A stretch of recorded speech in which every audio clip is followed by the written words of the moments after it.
मी त्यांचं नावही घेणार नाही ज्यांचं नाव तुम्ही घेतलं. हनी ट्रॅप हा विषय सभागृहात काढला गेला शेवटच्या दिवशी.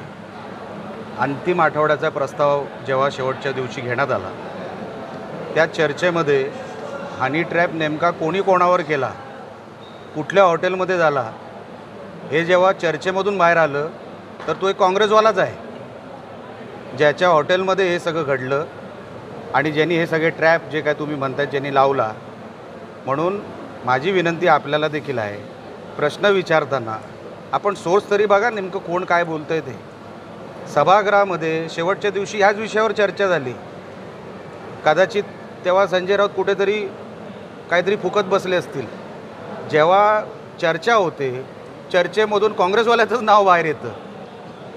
तुम्ही बघितली का चर्चा? तुम्ही स्वतः तरी बघितली का? मग कसे प्रश्न विचारता आपल्याला तुम्ही? लक्षात घ्या, करणारे काँग्रेसवाले, त्यांनी तो सगळा ट्रॅप लावला, त्याचे आता पोलीस चौकशी करतील. चौकशीच्या मध्ये काय येणार आहे त्याच्या अगोदरच सन्मान्य नाना पटोले साहेब सभागृहामध्ये असताना काँग्रेसवाल्याचं नाव घेतलेलं आहे स्वतः मुख्यमंत्र्यांनी. मग आता प्रश्न कुठे राहिला BJPवर आरोप करण्याचा? मुस्लिम धर्मगुरूंसोबत चर्चा करत आहे, काही जिल्हे मंत्री आत्महत्या करतील असं संजय राऊत म्हणतात. बघा, मी तुम्हाला एक विनंती करणार आहे. ही काय संजय राऊतला उत्तर देणारी प्रेस कॉन्फरन्स नाही. मी त्याच्या कुठल्याही फालतू स्टेटमेंटला उत्तर द्यायला मी बांधील नाही. संजय राऊत म्हणजे महाराष्ट्राचा कुठला काय प्रवक्ता आहे का? तो कोण आहे? तो काय संबंध? मी का उत्तर देऊ त्याच्या कुठल्याही विषयाला?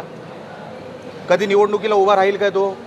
समाजातून, लोकांमधून? तुम्ही का मला त्यांचे प्रश्न विचारता? काय संबंध आहेत? आणि सरसंघचालकवर बोलायची ह्याची अवकात आहे का? पहिलं तर तुम्ही महाराष्ट्राच्या हिताचे प्रश्न विचारायला शिका. हा कोण माणूस आहे ज्याच्याबद्दल तुम्ही मला प्रश्न विचारता? मी बांधील नाही त्याच्या कुठल्या विषयाला उत्तर देण्यासाठी.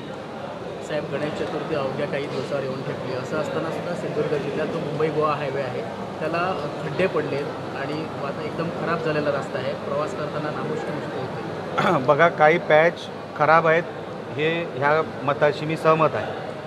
जो संगमेश्वर आणि तो जो मधला पॅच आहे त्या पॅचसाठी पर्याय मार्ग पण आपण तसा काढून ठेवलेला आहे, बनवून ठेवलेला आहे. एक सिंगल मार्ग जो आहे तो लोकांसाठी आता गणपतीच्या अगोदर कसा आपल्याला व्यवस्थित करता येईल त्याच्यासाठी मंत्री महोदयांनी खाली सूचना दिलेल्या आहेत. लवकरात लवकर किमान एक साईड तरी त्यामधल्या पॅचसाठी. बाकी साहेब तुम्ही म्हणताय तसं सगळीकडेच तो प्रॉब्लेम नाही.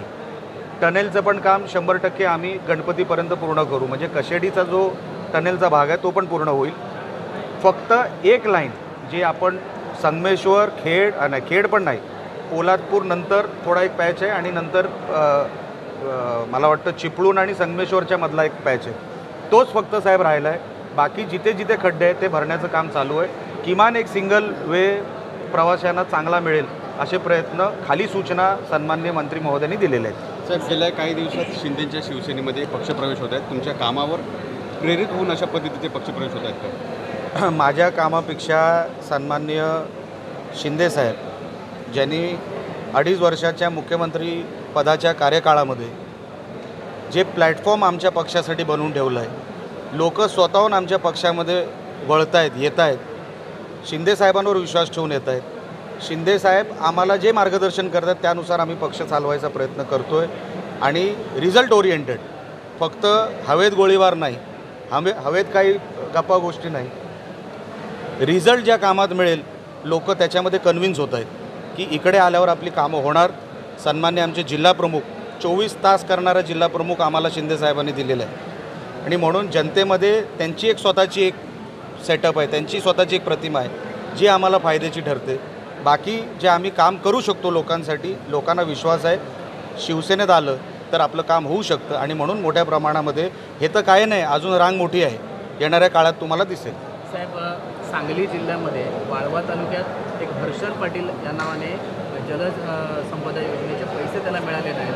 1.5 कोटी रुपये अडकवले होते, त्यांनी आत्महत्या केली. आज सिंधुदुर्ग जिल्ह्यामध्ये अशी परिस्थिती आहे की बरीचशी कामं पूर्ण झालेली आहेत, परंतु ठेकेदारांना त्याची बिलं अदा केलेली नाहीत. आज तीच परिस्थिती सिंधुदुर्ग जिल्ह्यावर येऊ शकते असं ठेकेदारांचं म्हणणं आहे. काय सांगा? मग ठेकेदारांनी आम्हाला आमच्याशी संपर्क साधावा, आम्ही त्यांच्याबरोबर बसू.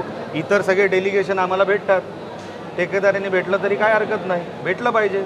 लोकप्रतिनिधींशी बोललं पाहिजे, कुठे पैसे अडकलेत त्यांचे एकदा आम्हाला कळू द्या, आम्ही डिपार्टमेंटला सांगू शकतो. तर आम्ही त्यांच्याशी संपर्क साधतो. तर निवडणूक आयोग म्हणजे विंचवांची शेती आहे असं मोदी शहाने निर्माण केली विंचवांची शेती आहे असं सामनातून टीका करणार आहे. परत तुम्ही त्याच विषयावर येत आहे. मला कळत नाही आहे, या तर मला असं वाटतं कुठेतरी बातम्या संपल्या आहेत आणि तुम्ही नवीन तयार करतायत आणि आम्हाला विचारतायत. नको त्या माणसाचं, आज गुरुवार आहे हो, चांगल्या माणसांची नावं घ्या. दत्तगुरूंचा वार आहे. कुठल्या या कपटी लोकांची तुम्ही आमच्यासमोर नावं घेत बसलाय.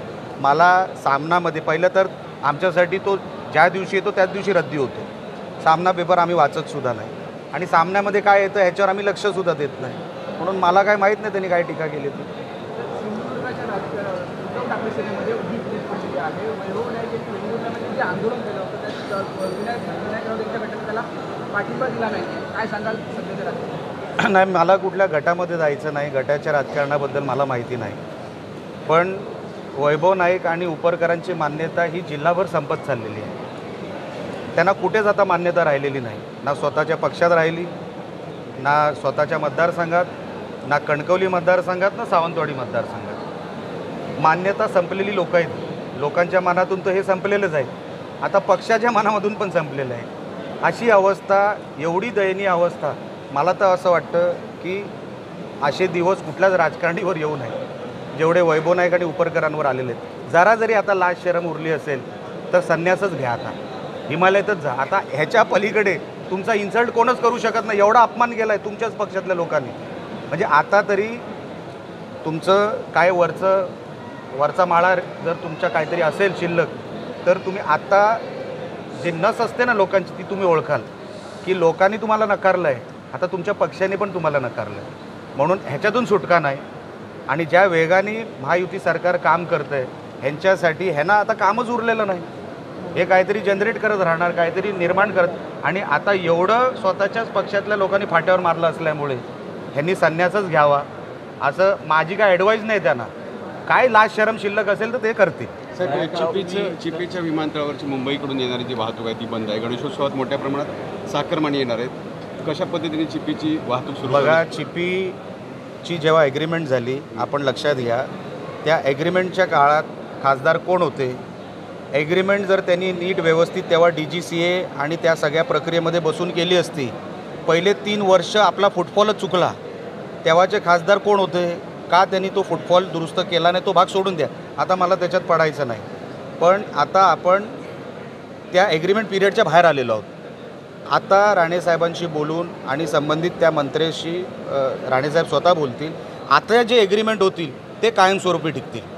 लक्षात घ्या, जे सुरुवातीचे 3-4 वर्ष होती 100% आपल्या ॲग्रीमेंट तेव्हा चुकल्या, कारण का केल्याच चुकीच्या.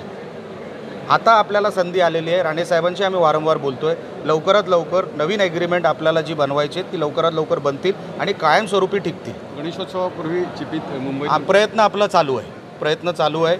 काही प्रायव्हेट एअरलाईन्सशी आपण बोलतो आहे, काही जे कोल्हापुरात काही जे एव्हिएशन सेक्टरवाले त्यांच्याशी आपण बोलतो आहे. या झोनमध्ये जेवढे प्रायव्हेट एअरलाईनवाले त्यांच्या सगळ्यांशी आपलं बोलणं चालू आहे. विनायक राऊतांनी अलीकडे सांगितलेलं की रत्नागिरीची जी ठाकरे सेना आहे ती मजबूत आहे, मात्र सिंधुदुर्गातली मजबूत नाही.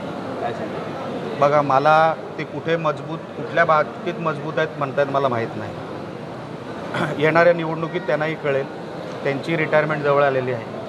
ते रिटायर केलं आहे, पण ते स्वतःहून मनाने होत नाही आहे. करून टाकू, काय हरकत नाही.